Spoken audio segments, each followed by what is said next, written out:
मेरा नाम हर्षित है। मैं अपनी बेरोजगारी से बड़ा ही परेशान था और जगह जगह नौकरी ढूंढ ढूंढ कर थक चुका था। एक जगह मेरा इंटरव्यू था, लेकिन मुझे वहां भी नौकरी नहीं मिली थी। मैं वहां से आ रहा था, गर्मी बहुत तेज की थी। सर उठाकर मैंने आसमान की तरफ देखा तो धूप चिलचिलाती हुई आंखों में लग रही थी। मेरी आंखें नहीं खुल रही थीं, माथे पर पसीना आ रहा था। तो मैंने साफ किया और गहरी सांस ली। आसपास देखने लगा कि आज तो सूरज भी आग उगल रहा था। ऐसा लग रहा था जैसे सूरज भी मुझे आजमा रहा है। पहले जो धक्के अपनी जिंदगी से तंग आकर मैं खा रहा था, वही मेरे लिए बहुत थे कि आज इस गर्मी ने भी मेरा दिमाग खराब कर दिया था। मैं अपने हाथ में पड़ी हुई फाइल को अपने सर पर रखकर खुद पर छाव बनाने की तलाश करने लगा। कम से कम कुछ देर के लिए खड़ा होकर अपने शरीर को ठंडक ही पहुंचा लूं। सड़क किनारे में तेज तेज कदम उठाता हुआ चलता जा रहा था। तभी अचानक मुझे एक पेड़ नजर आया। मैं उस पेड़ के नीचे आकर खड़ा हो गया।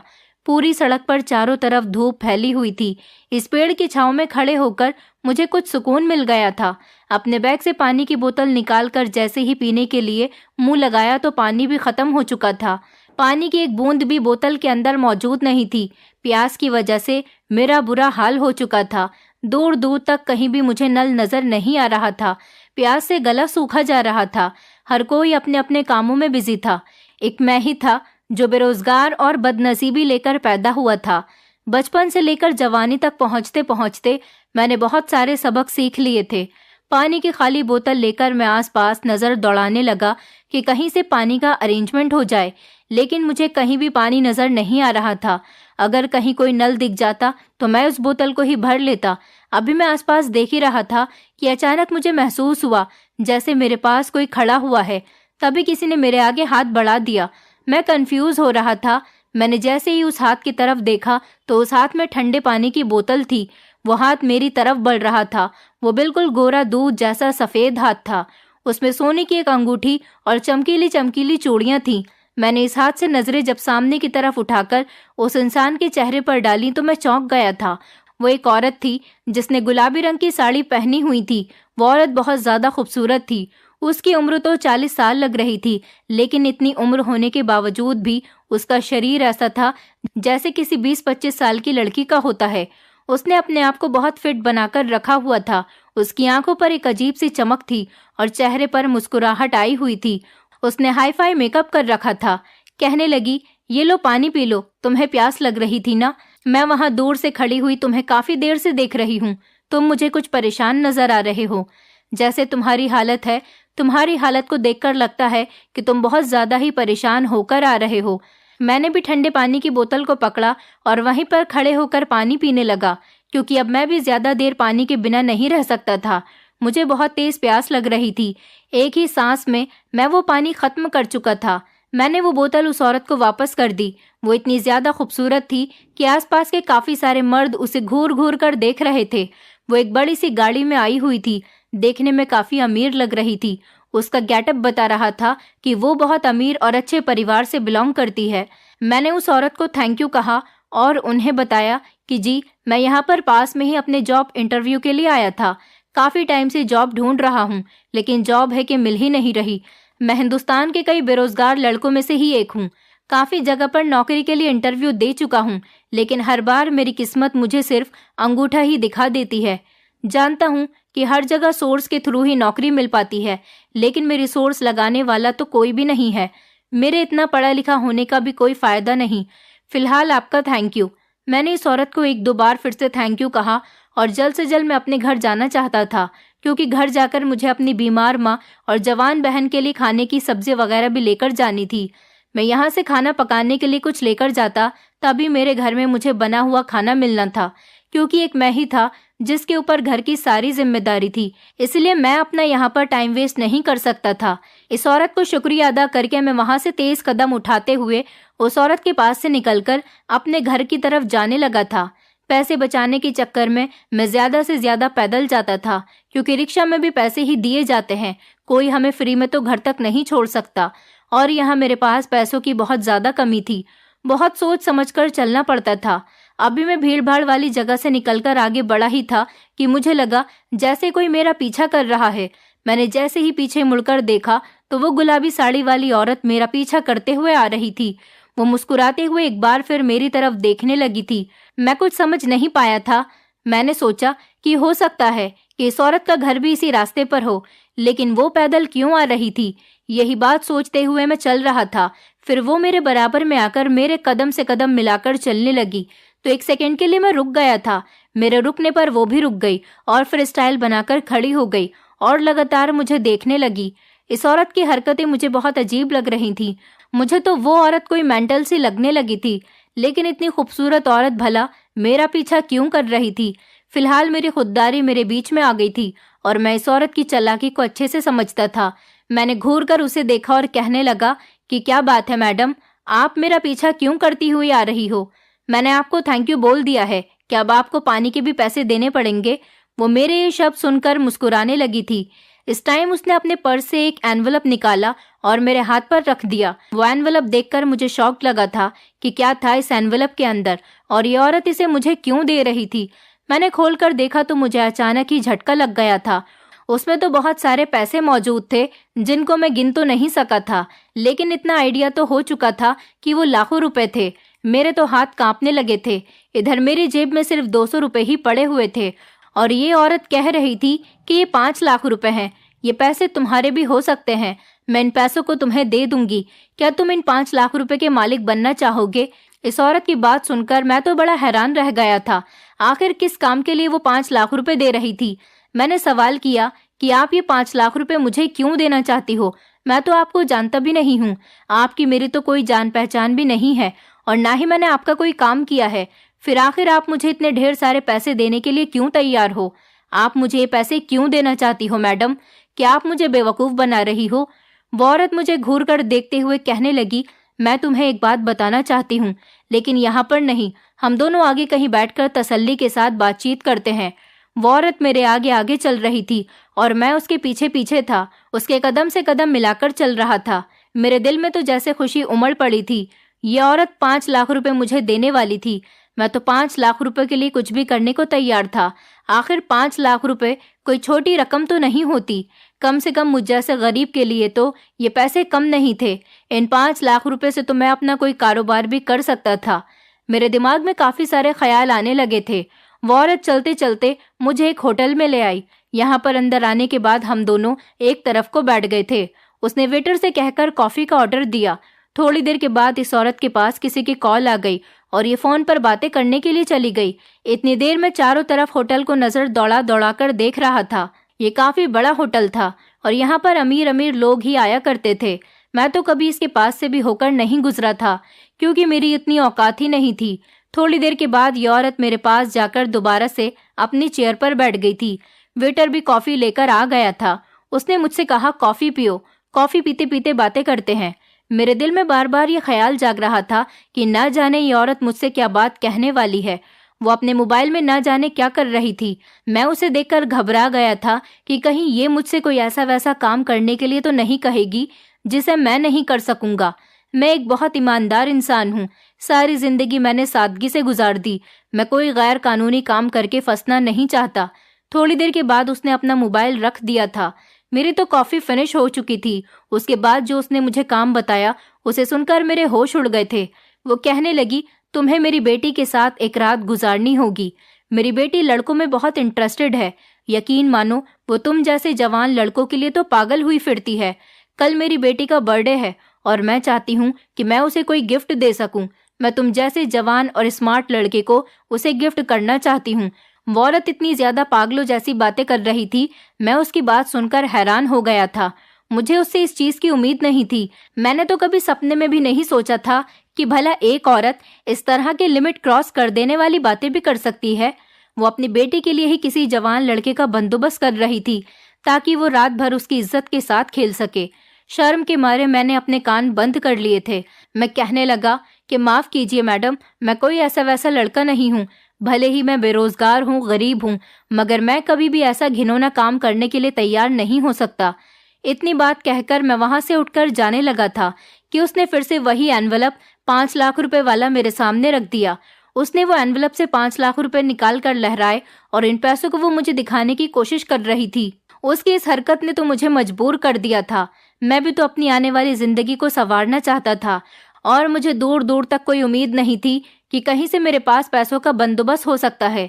ये मेरे पास एक गोल्डन चांस था जिसे मैं एक्सेप्ट कर लेता तो शायद मेरी जिंदगी बदल जाती।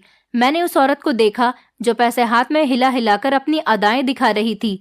वो मुझसे कहने लगी, सोच लो, इसमें तुम्हारा ही फायदा है। एक रात की ही तो बात है और सिर्फ एक रात ही तुम्हारी तकदीर बदल सकती है। मुझे तो तुम जरूरतमंद लगे, इसलिए मैंने सोचा कि मैं तुम्हारी मदद कर देती हूँ, वरना मेरी बेटी को लड़कों की कोई कमी नहीं है। सिर्फ एक रात गुजारने के तुम्हें इतने पैसे मिल रहे हैं, फिर इसमें परेशानी वाली क्या बात है?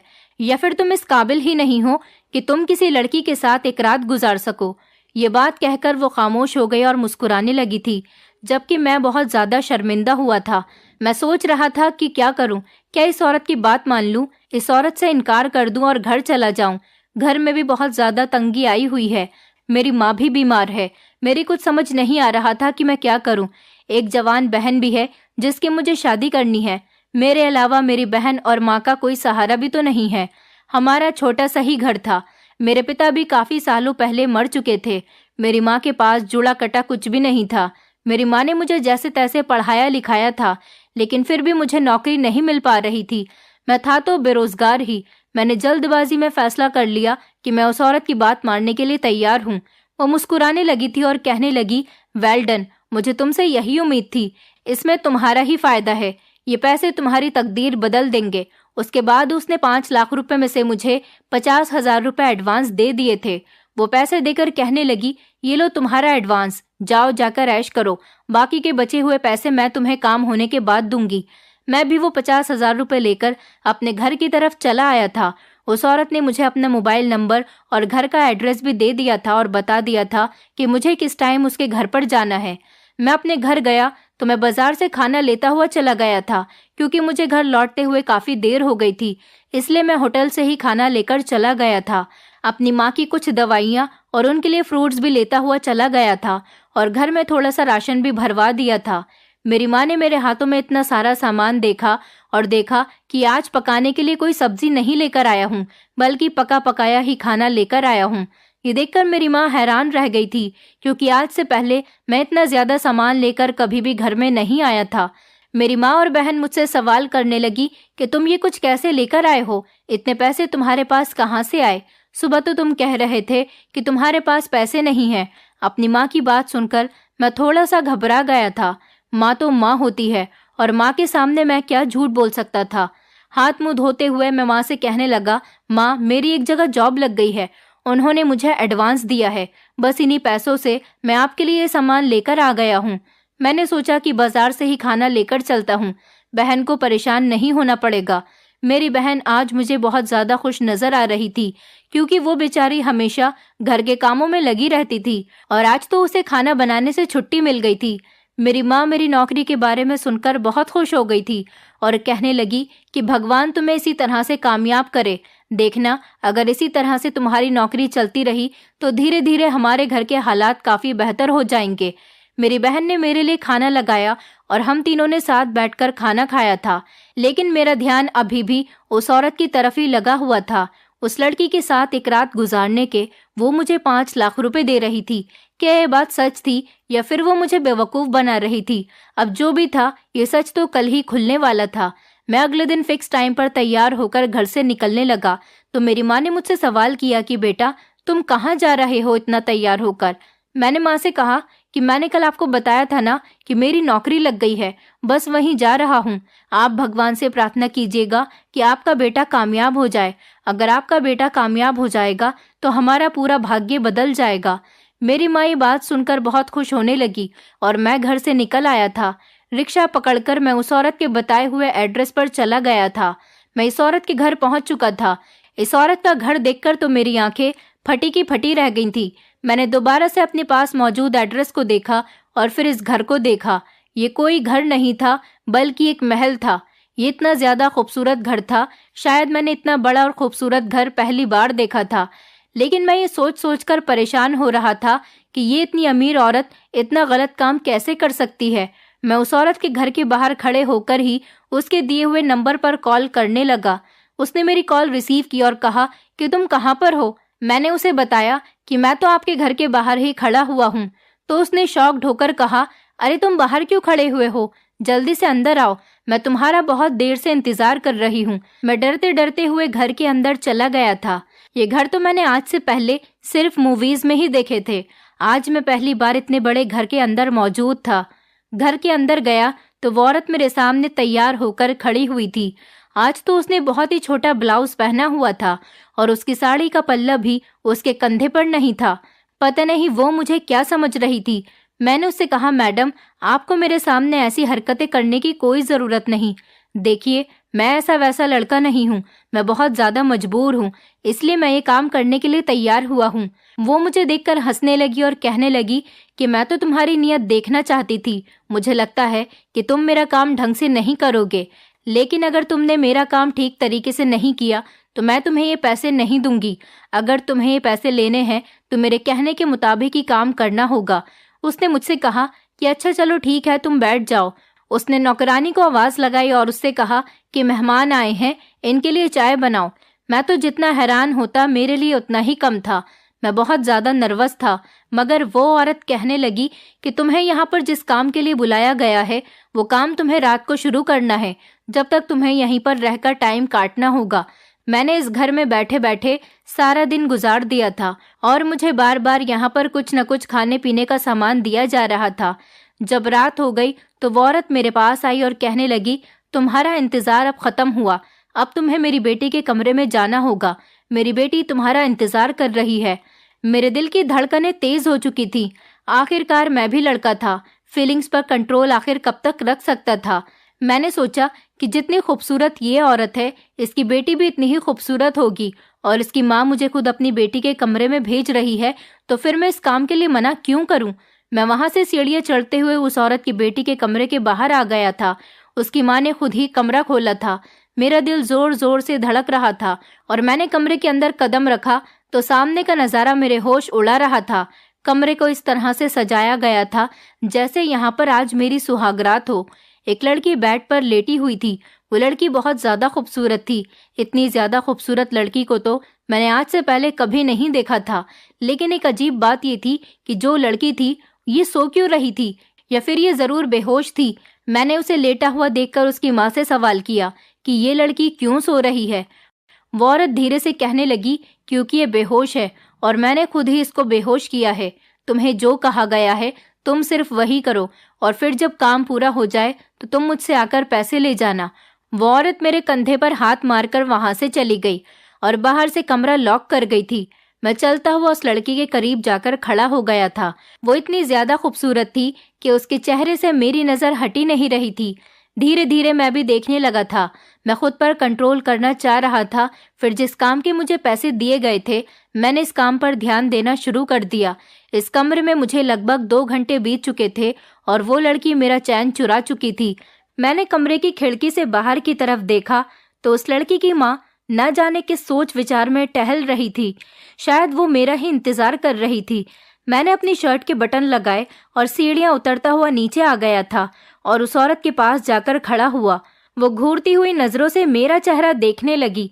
मैंने चेहरे पर मुस्कुराहट सजाकर उससे कहा कि मैडम आपका काम हो चुका है। ये सुनकर उसके चेहरे पर मुस्कुराहट आ गई थी। वो कहने लगी, मेरी बेटी जागी तो नहीं है ना? उसने कोई रिएक्ट तो नहीं किया? तुम्हें परेशान करने की तो कोशिश नहीं की ना? मैंने साफ साफ शब्दों में कह दिया कि नहीं, वो बेचारी तो बेहोश ही है और मैं अपना काम पूरा कर चुका हूँ। ये सुनकर उसने खुशी से अपने पास मौजूद 5 लाख रुपए निकाले और मेरे हाथ पर रख दिए थे। वो कहने लगी कि जाओ अब दोबारा मुझे कहीं नजर मत आना और तुम्हारा काम पूरा हो चुका है। ये भी ध्यान रखना कि इस बारे में किसी को बताने की जरूरत नहीं है, वरना तुम जानते ही हो कि मैं तुम्हारा क्या हाल करूंगी। और तो और इस काम में तुम पर भी इल्जाम आएगा। मैं इस औरत की हर बात को सुनकर वहां से निकल आया था। बैठे बिठाए मुझे 5 लाख रुपए मिल गए थे। मेरे लिए बहुत खुशी की बात थी।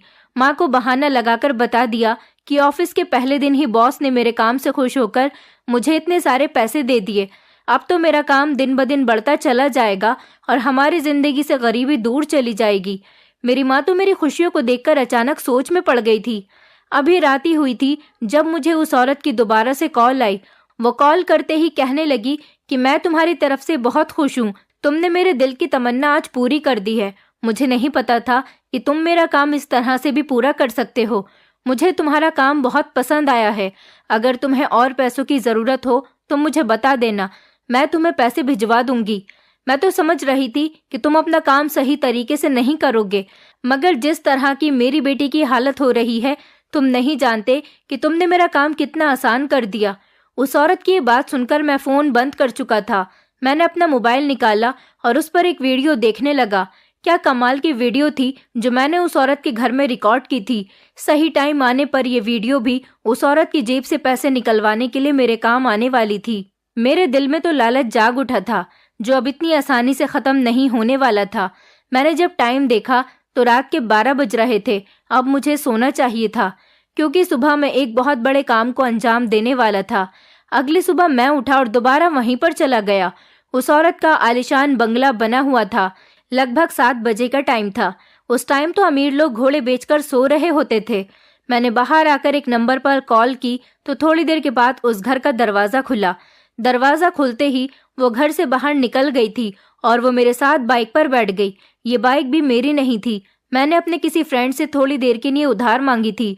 मुझे अब सीधा कोर्ट जाना था, जहां मैं इस लड़की के साथ कोर्ट मैरिज करने वाला था।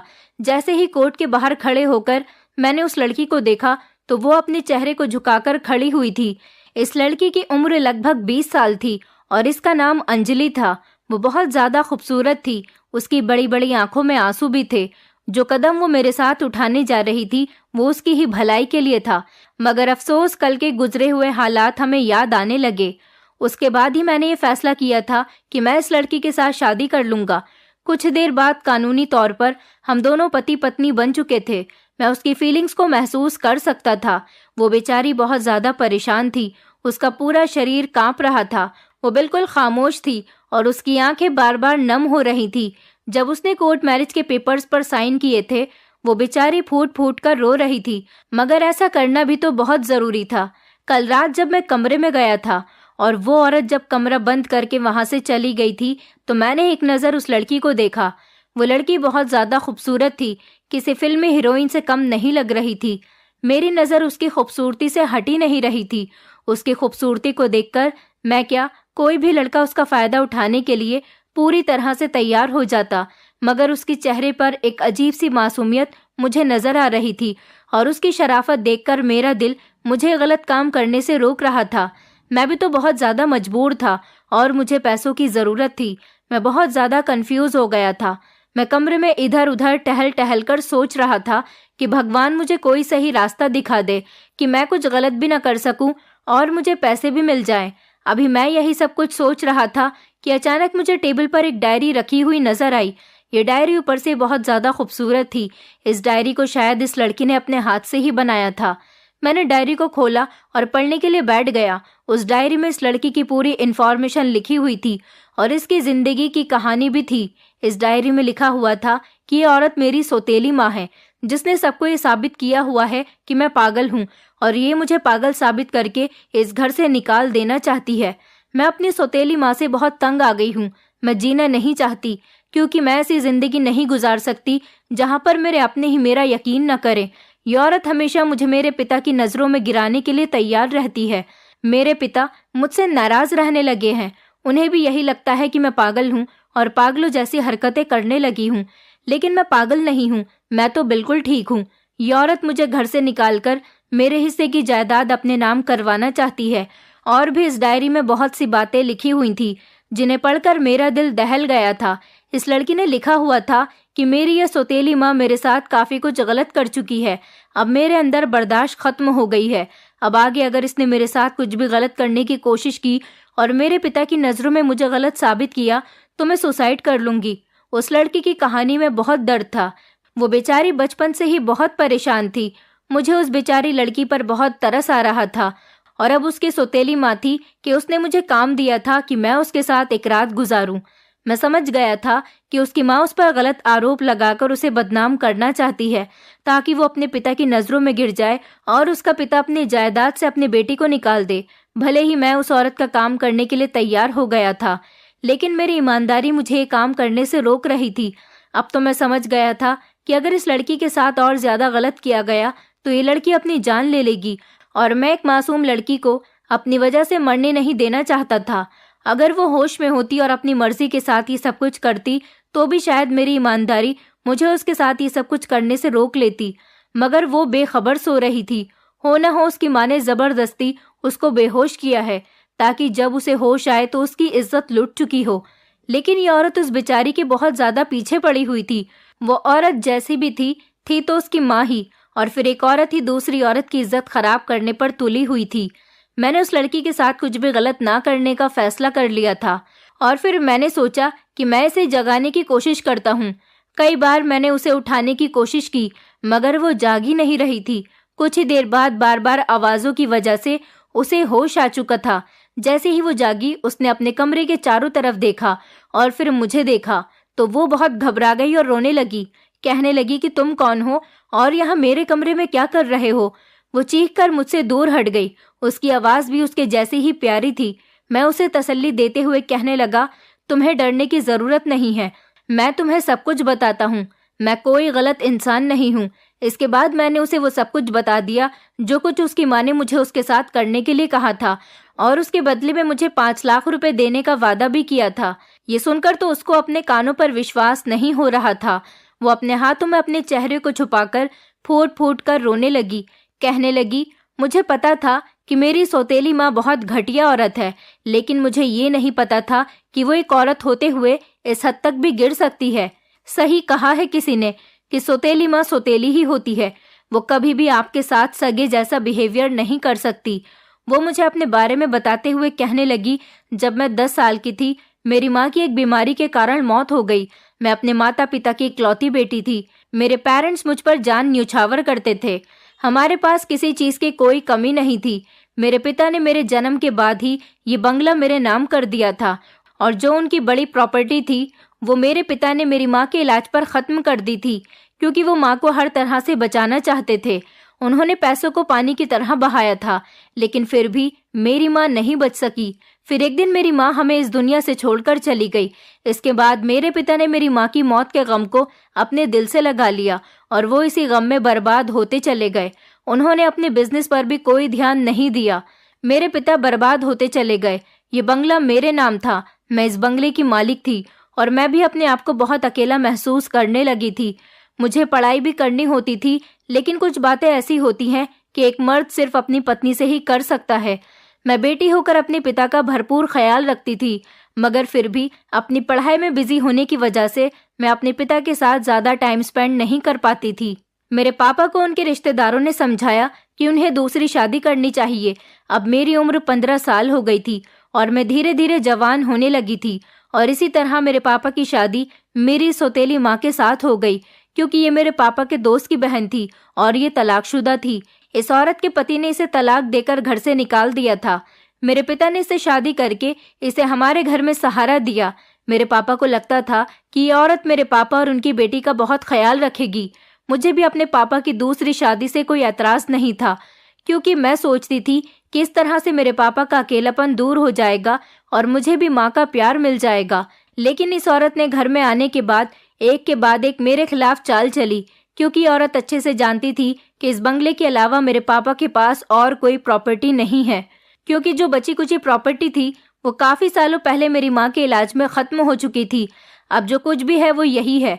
मेरे पापा का बिजनेस बहुत अच्छा है, वो काफ़ी सारा पैसा कमाते हैं, क्योंकि उन्होंने दूसरी शादी करने के बाद अपने बिजनेस पर दोबारा से ध्यान देना शुरू कर दिया था। लेकिन इस औरत को हमेशा यही बात खलती रही कि ये बंगला उसके पति की बेटी के नाम क्यों है। हालांकि वो अब मेरे पिता की पत्नी बनकर इस घर में आ गई थी, तो ये बंगला उसके नाम होना चाहिए था। मैं उसको अपनी माँ समझकर उसके करीब जाती थी, लेकिन वो औरत हर बार मुझे धुतकार देती थी। मेरे पिता के सामने तो ऐसे रिएक्ट करती थी जैसे मुझसे बहुत प्यार करती है, लेकिन उनके पीछे मुझ पर अत्याचार करती थी, मुझे खाना नहीं देती थी। मैं बहुत ज़्यादा परेशान रहने लगी थी। इसी तरह से मेरी उम्र 18 साल हो गई और इस औरत ने मुझ पर इल्ज़ाम लगाकर मेरे पिता को मेरे खिलाफ कर दिया। कभी कभी मेरे पिता मेरी बात मान लेते थे, लेकिन कभी कभी वो मुझ पर इस औरत के लिए हाथ भी उठा दिया करते थे।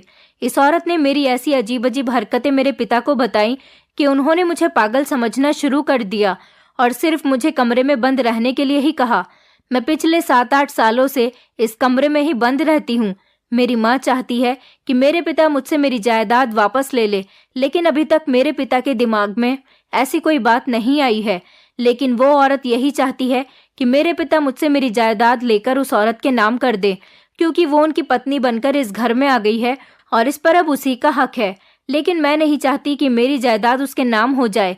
अगर मैं उसको अपना बंगला भी दे दूं तो वो बदले में मुझे प्यार दे, लेकिन वो औरत बदले में मुझे प्यार नहीं देना चाहती। वो मुझे इस घर से निकाल देना चाहती है।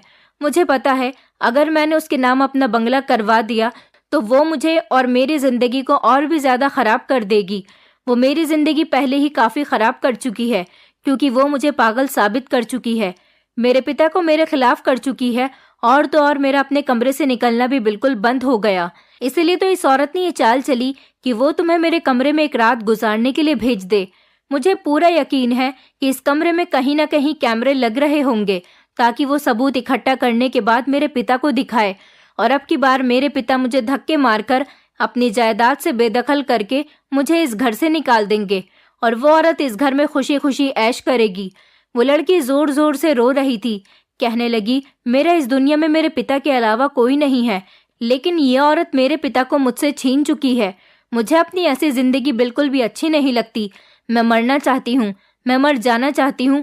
वो जोर जोर से चिल्ला रही थी।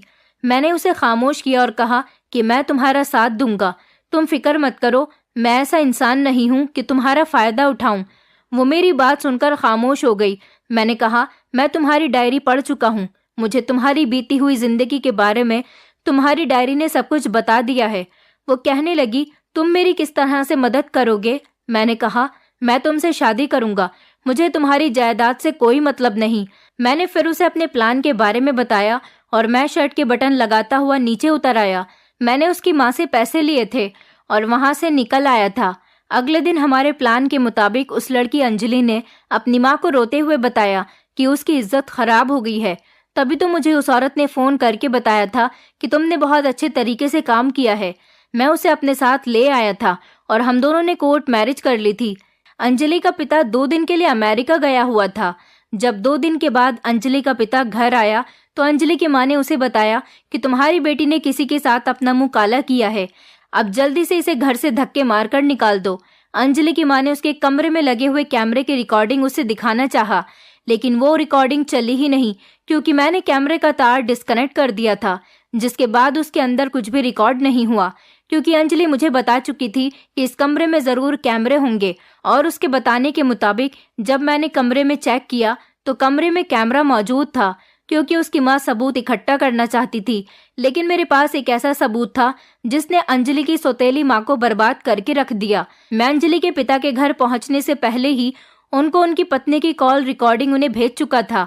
जब अंजलि की माँ ने दूसरे दिन कॉल करके मुझसे कहा कि तुमने मेरी बेटी के साथ बहुत अच्छा काम किया है, मैं ऐसा ही चाहती थी कि उसकी जिंदगी बर्बाद हो जाए और वो फूट फूट कर रोए। वो इसी तरह से रो रही है। अगर तुम्हें पैसों की जरूरत हो तो मुझसे और ले लेना। ये पूरी बात मैंने अपने मोबाइल में रिकॉर्ड कर ली थी और वही रिकॉर्डिंग मैंने अंजलि के पिता को सेंड कर दी थी। अंजलि के पिता ने अपनी बेटी पर हाथ उठाने के बजाय अपनी पत्नी पर हाथ उठाया और उसे वो रिकॉर्डिंग सुना दी। अंजलि की माँ को ये उम्मीद नहीं थी कि अपने बिछाए हुए जाल में वो खुद ही फंस सकती है। अंजलि ने भी सब कुछ सच सच बता दिया था और कहा था कि वो मेरे साथ शादी कर चुकी है।